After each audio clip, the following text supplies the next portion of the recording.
It's been 10 years since this castle opened its doors and welcomed in the very first child. Since then, this towering building and the people inside have been giving families hope, support, and care during some of the most difficult times of their lives. Good evening and welcome to the 2019 Children's Miracle Network special. Over the next half hour, we're going to take you behind the castle walls. We'll also introduce you to some of the amazing kids who have spent time here. Their stories are sure to inspire you. It can be tough on any family to have a child in the hospital. When the Grave family's 3-year-old daughter Sage was born, the connection between her esophagus and stomach was not connected. KELOLAND's Sarah McDonald introduces us to Sage. 3-year-old Sage Grave and her twin sister Sawyer, along with their brother Brecken, keep their parents busy. From the looks of all this fun they're having, you'd never guess Sage has been in and out of the hospital all her life. She was born with a tracheoesophageal fistula and esophageal atresia, and it means that her connection to the esophagus and the stomach was not attached, and then there was a fistula going to her trachea instead. So then they repaired that when she was 2 days old. They just connected her esophagus to her stomach, and then they closed off where it was connected to her trach, and that went very well.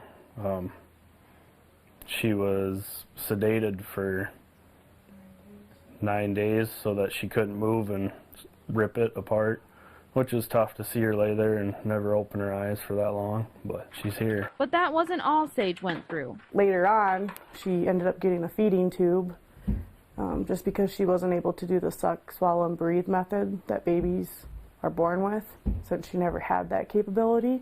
Still, that's not the end of Sage's hospital visits. Children with esophageal atresia and tracheoesophageal fistula, every child is so different because there's so many different gaps, but our daughter has experienced all of them. In fact, her parents say she's had 17 surgeries. She's a miracle. We've almost lost her 5 times, and that feeling that you get where they don't know what's wrong with your child and they can't explain what's going on is the worst feeling in the world. And then all of a sudden, it's like a miracle happens and she gets better on her own, and then, like you said, she's just running around and acting like nothing ever happened. Sage uses a nebulizer 3 times a day. She wears a vest like a cystic fibrosis patient wears, just to clear out those lungs because her lungs are so damaged. Once she gets sick, her dad says she has to take medicine through a feeding tube. She gets sick very easily in the wintertime still. We spent 3 months in the hospital last winter. With help from the staff at Sanford's Children's Hospital, it has made all of this a little bit easier on the Grave family. The castle's great. The staff is amazing. The kids love it. Sage gets to the point now where when she's in the hospital, sometimes she doesn't want to go home. She gets spoiled so much. Yeah, you couldn't ask for a better place to be with if you have to be in the hospital. While there may be more hospital visits in the future for Sage, this family is just enjoying the time spent together outside of the hospital. Last month, Sage received a Make-A-Wish trip to Florida. This year, 27 Dairy Queens raised more than $175,000 for Miracle Treat Day. For one family, that event takes on a special meaning. Whitney Fowkes shows you their journey. Rudy and Jack Larson are curious 1-year-olds who love tractors and swinging with their siblings. But life didn't start out as such a breeze. Not only did these twins share placenta, Rudy unwillingly gave his parents something else to worry about, too. We found out that one of the babies had a condition called duodenal atresia that would require surgery after birth. Duodenal atresia is a blockage in the duodenum, meaning no food can leave the stomach. So from there on, I had ultrasounds every 2 weeks, just monitoring the progress of that. And another part of having duodenal atresia is that I retained a lot of amniotic fluid throughout my pregnancy. So that was one reason, another reason, I guess, that they were born early. The boys were born at 34 weeks. Jack spent 28 days in the NICU. Rudy spent 45. Their mom was there for it all, and so was Children's Miracle Network. Food vouchers were one of the many things the organization helped the family with. Just having those vouchers to go grab a bite to eat, take a break, take a load off after spending the entire day in the NICU was pretty awesome, and we're definitely grateful. The boys spent time in the NICU for feeding and breathing concerns. Now, the family can take a sigh of relief and continue to play. Do you like being their older sister? What, do you play with them? Yeah.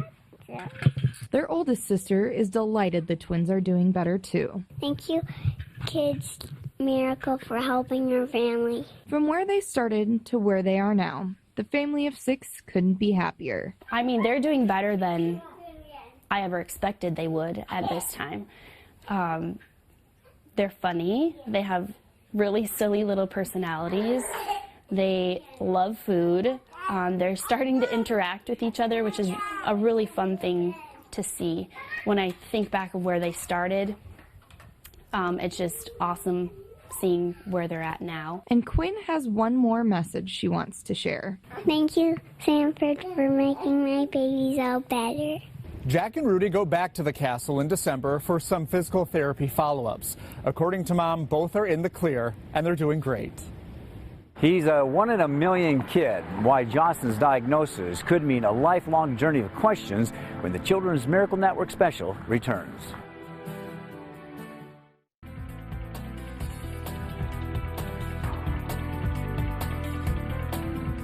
We've all heard the phrase 1 in a million. Usually it's just a turn phrase, but once in a while it's more than that. Josten Centella has the story.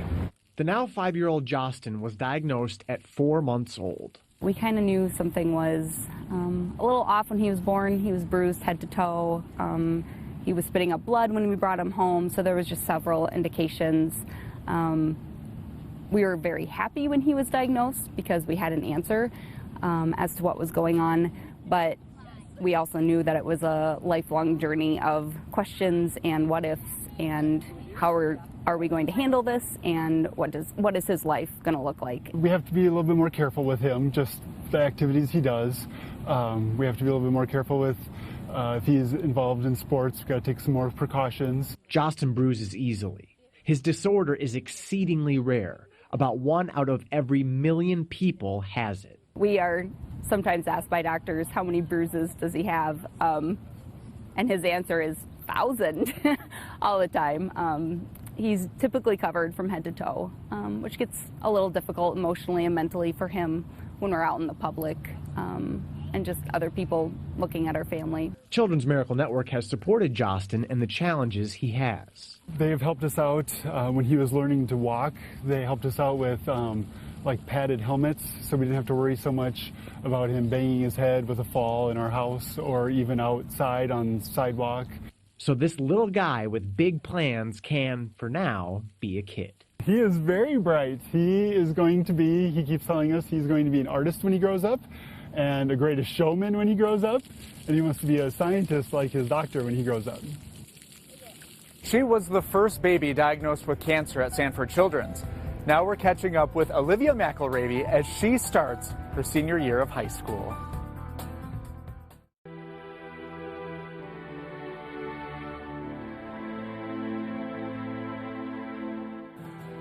17 years ago, Sanford Children's had its very first baby born with cancer.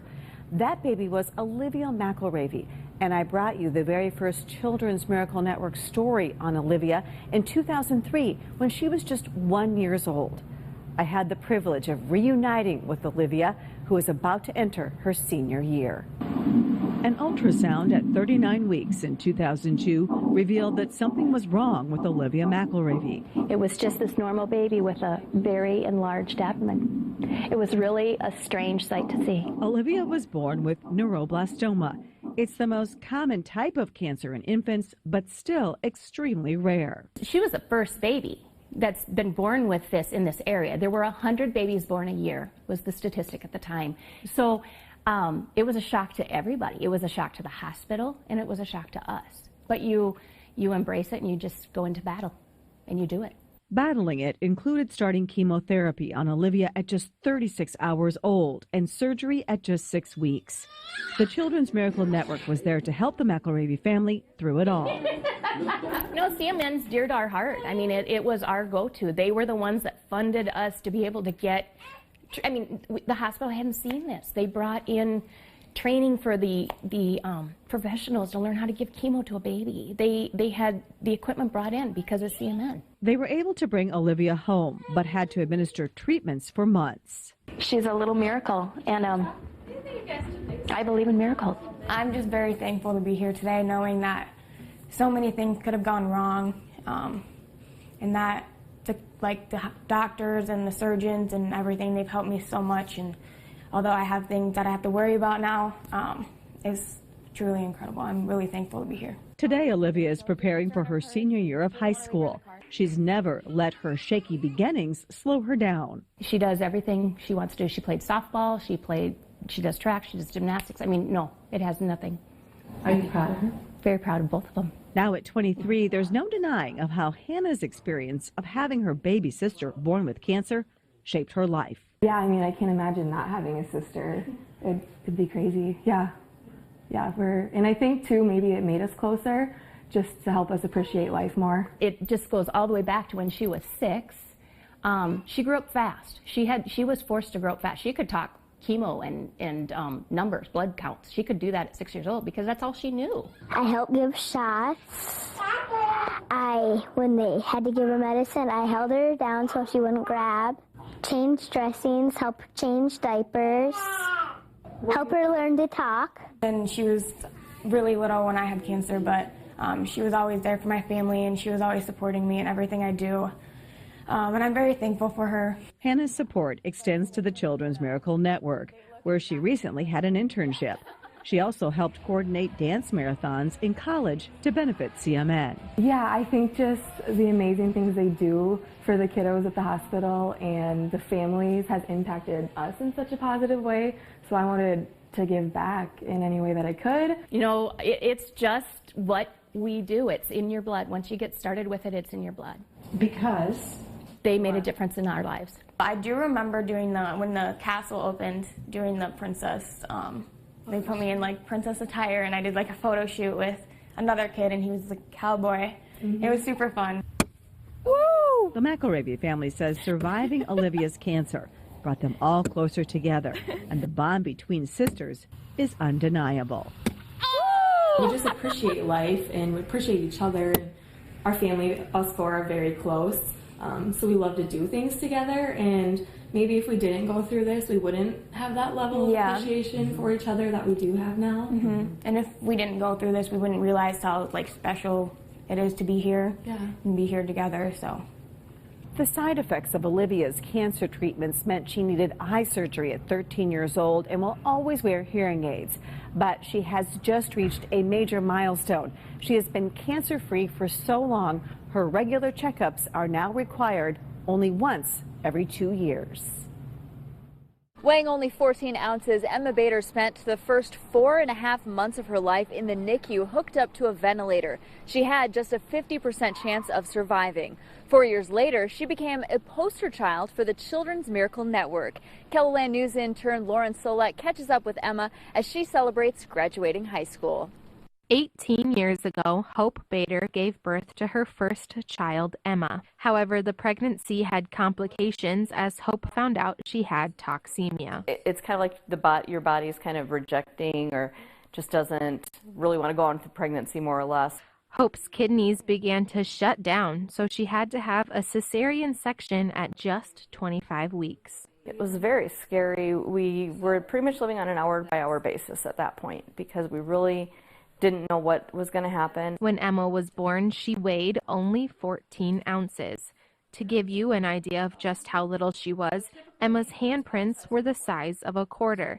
The only diaper she could fit into was one her nurses made from gauze. And when she was born, we were told she had about a 50-50 chance at that point because, of course, we didn't really know what type of medical issues she was going to have or, what was going to be the result of being born so early. At one point, there was also a worry that Emma may have pneumonia.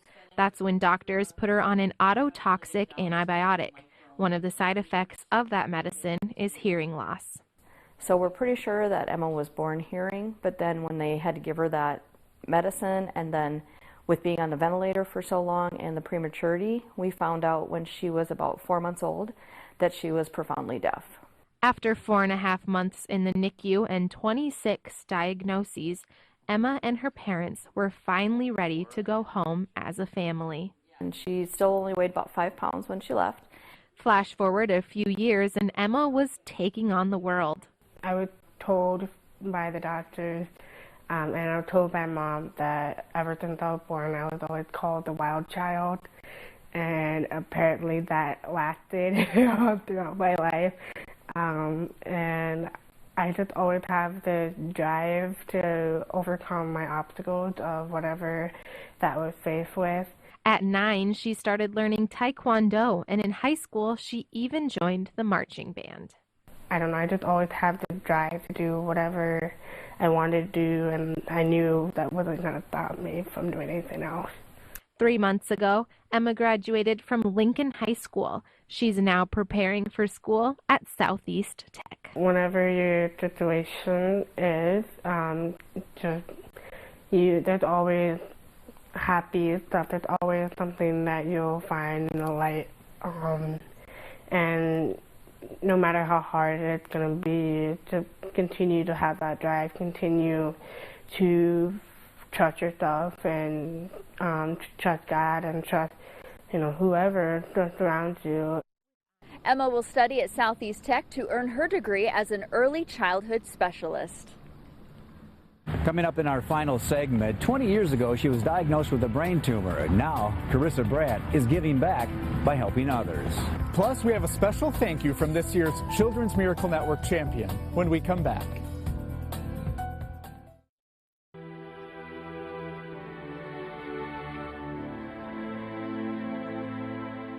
"20 years ago, long before this castle was ever built, we introduced you to a young girl from Pierre. She was diagnosed with a brain tumor. Doctors were bracing the family for the worst. She became the poster child that year for the Children's Miracle Network, and now that little girl is all grown up and is doing things many never thought possible." In June of 2000, we first introduced you to Karissa Brandt and her parents. Karissa was being treated for a brain tumor. When it first happened, I wondered why why this had to be Karissa. She was so innocent. She's 6 months old when this happened. She didn't do anything wrong. Doctor came out and told us what was going on, and everything just seemed unreal. Doctors at Sanford Health, or Sioux Valley at the time, performed a delicate procedure to remove as much of the tumor as they could. The surgery almost proved to be too much for tiny Karissa. Doctors were preparing the Brandts for the worst. They told them to take pictures of Karissa and her sister Courtney because it may be their last time together. And up until that point, we always thought Karissa was going to be just fine. I think when they brought in the camera and they put Courtney in the crib with her, that was when maybe some realization hit. Karissa would undergo 3 more operations on her tiny skull. That was almost 20 years ago, and she came through with flying colors. Karissa went on to graduate from high school and went on to college, became a medical assistant, and is now working in her hometown of Pierre. She says 20 years has flown by, but she tries to put all that in the past. I don't really know much about it, so I just kind of keep it. Because you were so young. Yeah. Karissa says going into the medical profession was an easy decision. Just kind of the way I've been helped and the way, they treat me and my family, I just thought that it would be best for me to do the same thing back and help out everyone else. The Children's Miracle Network and the staff at Sanford Health or Sioux Valley were instrumental in saving her life and helping her family, too. We're in debt forever to those people because of the things that they did, and nobody quit. Let's find a way to do this. Let's find a way to fight it. And, we just persevered, and she came out on top. We were very lucky. She had all the medical equipment she needed, all the medical expertise that she needed to survive. Today, she still volunteers for several different types of CMN fundraisers, most recently at this event in Pierre. And that's what Mom and Dad love about her. Just seeing Karissa advance the way she has, all the things that we were told that she'd probably never be able to do, and you know, she's accomplished a lot of it, graduating high school, graduating college, getting a full-time job. I mean, just being successful. I mean, I think she's amazed everybody. I've never seen anybody so happy in the mornings to get up and go to work every single day, and to have that, you just know that she has that feeling of accomplishment every single day that she walks out of the house, and that's just the best thing in the world to see. It's just kind of crazy how what she had to go through has impacted the rest of us, and things look different. You know, it's just, sun comes up tomorrow, don't worry about it. Everything will be fine. Everything turned out great. I mean, she has a few side effects from some of the things that she went through, but for the most part, she's just like everybody else. The surgeries and chemotherapy affected Karissa's speech and hearing, and her size. She's only 4'11", but as her dad always tells her, dynamite comes in small packages, and Karissa is dynamite. She's tiny, but she's feisty, and I love that about her. I mean, she's great. She's a great inspiration, and I think once people get to meet her and people get to know who she is, they realize that she is such a compassionate and caring person, and she's been there. She's been on the other side of it. She's been sick, and she has needed everybody else's help, and now it's time for her to return that, and she does a great job doing it. Besides working her full-time job, in her spare time, Karissa likes attending baseball games and hanging out with family and friends. Hey, before we go, we want to introduce you to this year's Sanford Children's Miracle Network 2019 official champion, Avery Hill. Well, in 2014, Avery was born nearly 4 months early at just 29 weeks. After 64 days in the Sanford Children's Bucklehide NICU, Avery's parents were finally able to bring her home. Avery, do you have a special message for our viewers? Thank you for watching and thank you for donating. You can text KELO to 51555. You can text KELO to 51555. Good job.